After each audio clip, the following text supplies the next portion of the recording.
இந்த இருட்டுக்குள்ள ஒரு கண்ணுக்கு தெரியாத நிழல் உலவுது.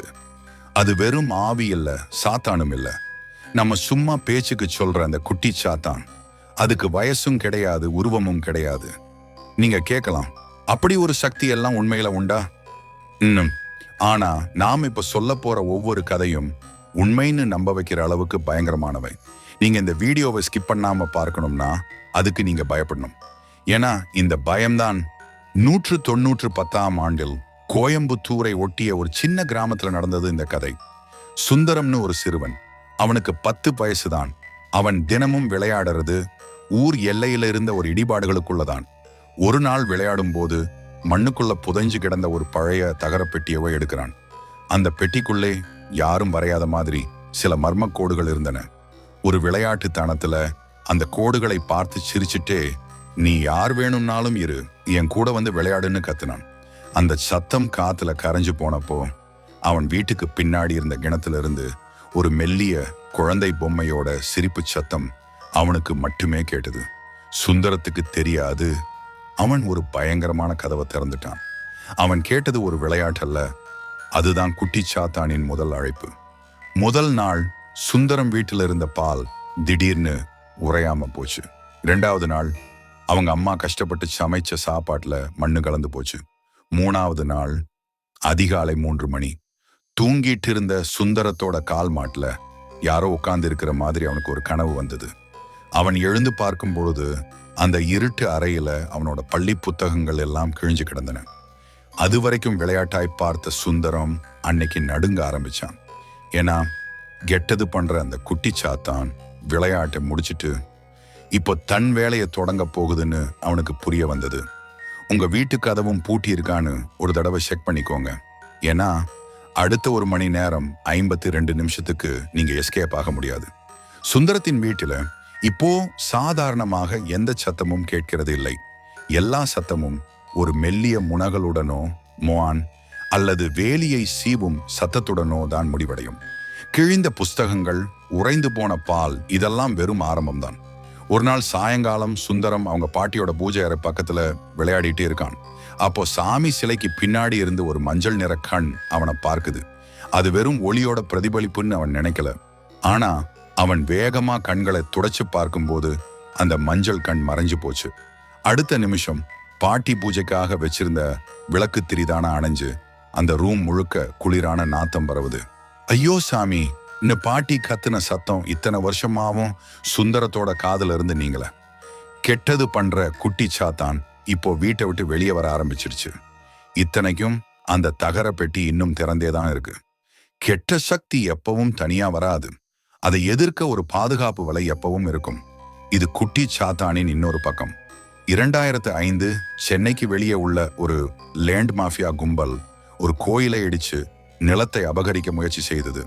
அந்த இரவில் பொக்லைன் வண்டிகள், எக்ஸ்கவேட்டர்ஸ் கோயிலை சுத்தி நிக்குது. இப்போ நல்லது செய்யும் குட்டி சாத்தான் கதை ஆரம்பிக்குது. அந்த இரவில் கோயில் பூசாரியோட பேத்தி 8 வயசு கனிமொழி ஒரு கனவு கண்டாள். கனவுல ஒரு பளபளப்பான கயிறு கட்டிய சிறுவன் அவளை பார்த்து, அழுகாதே, உன் கோயில் உடையாதுன்னு சொன்னான். அவ விழிச்சு பார்க்கும்போது அவ கைக்குள்ள ஒரு சிறு மணல் பொம்மை இருந்தது. அந்த பொம்மை அங்க எப்படி வந்தது? அவங்க வீட்டு கதவெல்லாம் பூட்டி இருந்ததே. விடியற்கால 4 மணிக்கு அந்த பொக்லைன் டிரைவர்கள் வண்டியை ஸ்டார்ட் செய்யும் போது எல்லா வண்டிகளோட இன்ஜின்களும் ஒரே நேரத்துல திடீர்னு தீ பிடிச்சு எரிஞ்சன. ஒரே ஒரு வண்டி மட்டும்தான் தப்பியது. அந்த வண்டியில டிரைவர் சீட்டுல அந்த சிறு மணல் பொம்மை மட்டும் உட்கார்ந்து இருந்தது. இது ஒரு தற்செயல் இல்ல. அந்த பேத்தியோட கண்ணீருக்காக போராடிய நல்ல குட்டி சாத்தான் அவன். இப்போ 2 சக்திகள் மோத போகுது. சுந்தரம் வீட்டுல கிழிஞ்ச புஸ்தகத்தோட விளையாடின கெட்ட குட்டி சாத்தான், கோயில் நிலத்தை காப்பாற்றிய நல்ல குட்டி சாத்தான். சுந்தரத்துக்கு இப்போ 15 வயசு. அவன் வீட்டை விட்டு எங்கேயும் போக முடியல. காரணம், அவன் வெளியே போனாலே அவன் காதுக்கு பின்னாடி ஒரு குழந்தை சிரிக்கிற சத்தம் கேக்குது. ஒரு நாள் ராத்திரி அவன் தூங்கும்போது அந்த தகர பெட்டியில இருந்து வெளிச்சம் வருது. அப்போ அவனுக்கு எதிரே அவங்க வீட்டு வாசல்ல கனிமொழியோட கையில இருந்த மாதிரி ஒரு சிறு பொம்மை நிழல் நிக்குது. அந்த பொம்மை பின்னாடி அவன் கூடவே இருக்கிற கெட்டச்சாத்தான் இருக்கு. 2 சக்திகளும் மௌனமா ஒருத்தரை ஒருத்தர் பார்த்துக்கிறாங்க. யாரும் பேசல. ஆனா சுவரில் இருந்த ஒரு பெரிய கண்ணாடி சடார்னு வெடிக்குது. அந்த கண்ணாடி துண்டுகள்ல 2 நிழல்களும் போராடி மறைஞ்சன. அந்த சண்டை முடிஞ்சப்ப சுந்தரத்தோட உடல் நடுங்கிக்கிட்டு இருந்தது. ஆனா அவனோட பக்கத்துல அவங்க பாட்டி அடிக்கடி தொழுது வச்சிருந்த ஒரு சிறு வேல் கீழே விழுந்து கிடந்தது.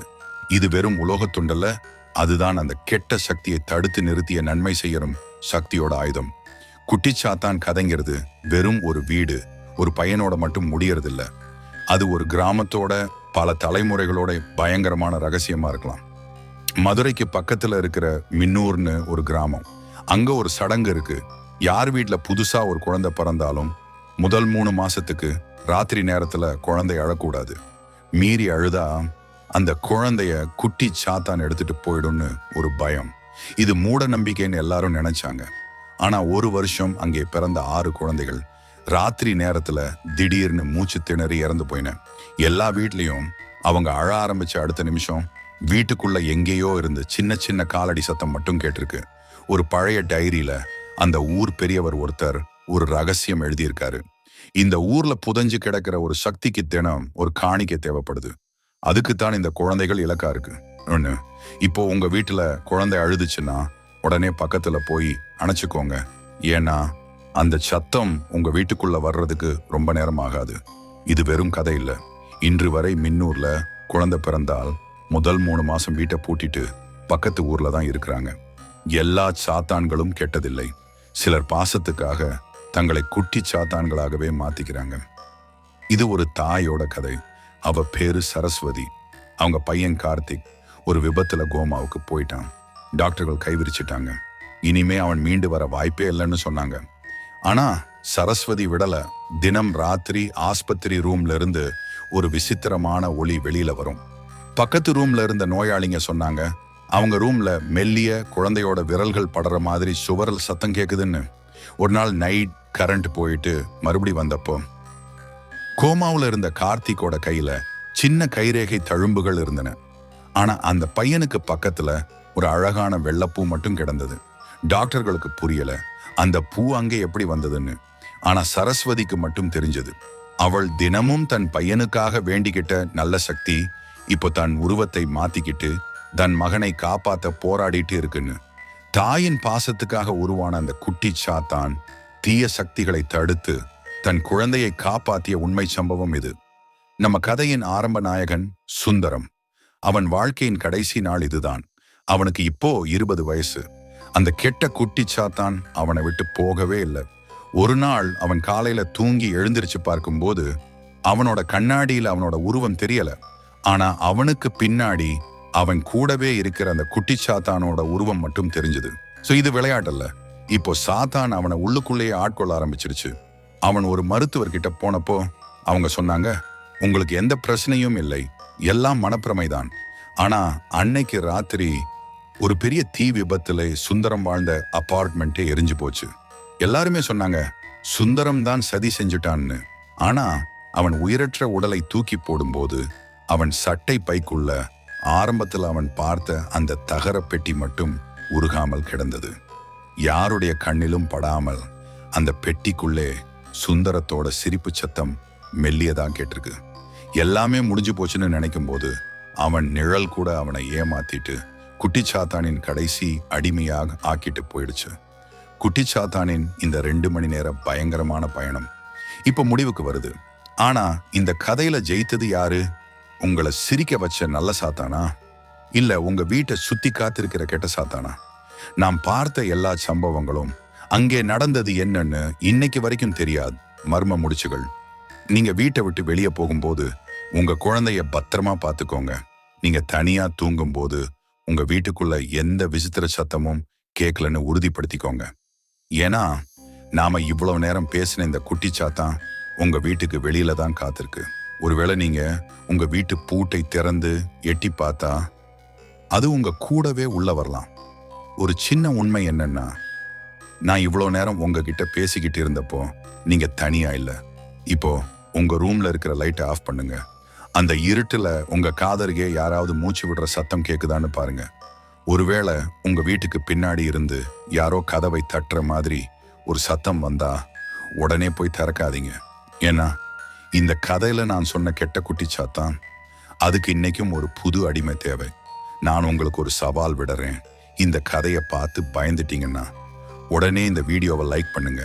உங்க பயத்தை பத்தி கீழே கமெண்ட் பண்ணுங்க. உங்க நண்பர்களையும் பயமுறுத்த அவங்களுக்கு ஷேர் பண்ணுங்க. அதுக்கப்புறமும் தைரியம் இருந்தா கீழே இருக்கிற அந்த சப்ஸ்கிரைப் பட்டனை அழுத்தி கருவறைக்குள்ள போயிடுங்க. இல்லைன்னா உங்க பக்கத்துல இருக்கிற அந்த நிழல் அடுத்த நிமிஷம் உங்க கையை பிடிச்சு சப்ஸ்கிரைப் பட்டனை அழுத்த சொல்லலாம்.